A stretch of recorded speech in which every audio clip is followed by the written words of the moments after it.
this is Joanna and I'm back today with another video for the CAS-ual Fridays Stamps.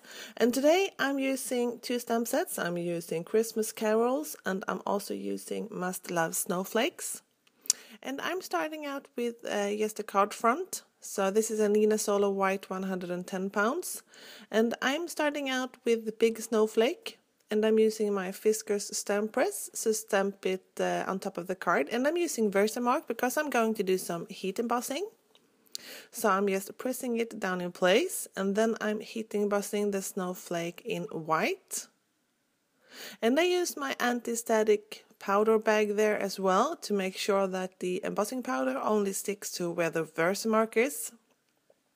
And I'm getting my heat gun all warmed up before I bring it over to my paper to prevent warping. And now it's time for the sentiment. And I'm using my anti-static powder tool again to make sure that I have no strays of embossing powder. And then I'm using my Versamark and I'm stamping the sentiment on top of the card as well. So I'm making sure I'm pressing it really good in place. And then I'm using this silver embossing powder from Hero Arts, and this is a really good embossing powder. I love to use it for sentiment also, and this sentiment is really skinny, but it worked out perfect, so I really like that. So I'm melting that powder completely. And now it's time to create the background, and I'm using, this is Tumbled Gloss Distress ink. This is the lightest shade of blue that I have. So I'm starting out, normally if you have a star, maybe it's lighter where the star is, and then it's darker, but I want to go the other way today, so I want the color to be as dark as possible. But still light in where the star is, and then I want it to fade out to the sides. So I have sped it up quite a bit, so hopefully I don't bore you to death.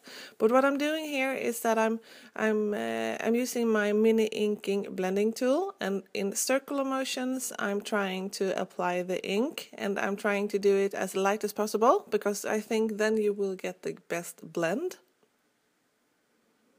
And then I'm taking a slightly darker one. This is the Broken China. It's just slightly darker because I still want this card to be light.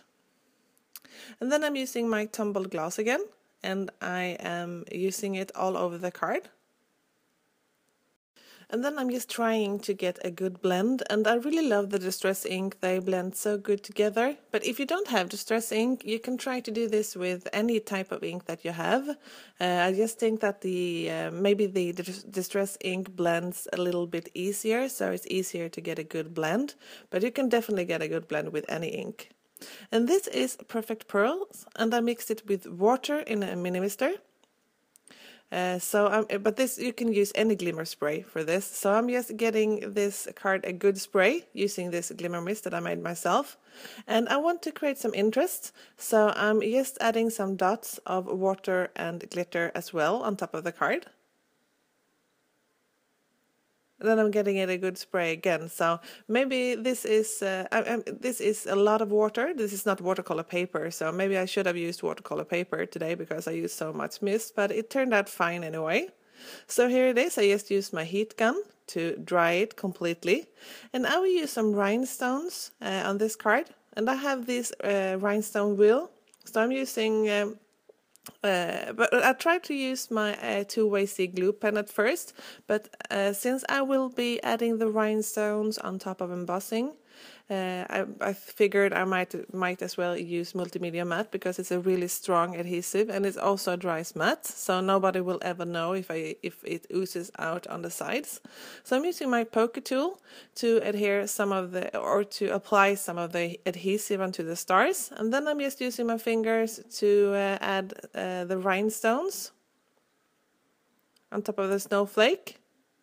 And I have 3 different shapes, 3 different sizes of rhinestones. So I will be using all of them on today's card. So here I have a slightly smaller one. I'll be using that as well. So I'm just doing this the same way. I'm just using my poker tool to apply some adhesive onto the snowflake. And this is how it turned out. And I want to mat this piece on something, so I have this really pretty glitter paper. So I'm just cutting it down to size. And then this glitter paper is quite hard to adhere stuff to, so I'm using my 3M foam tape, and I'm using a lot of foam tape because I used so much glitter spray earlier, so it is quite warped. So just to make sure, I'm using a lot of foam tape. And just to also make sure that it adheres to the glitter paper, I'm adhering some multimedia matte onto the backside as well. And now this panel will stay in place.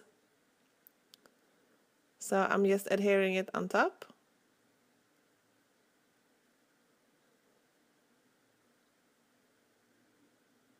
And I think that the glitter paper together with the subtle shimmer on the front side is so pretty. And then I'm using my 80G again. So I'm just adhering some adhesive on the back side. And then I'm adding it onto my standard size card. And this was all for me today. I hope that you liked the card, and I hope to see you soon. Take care. Bye.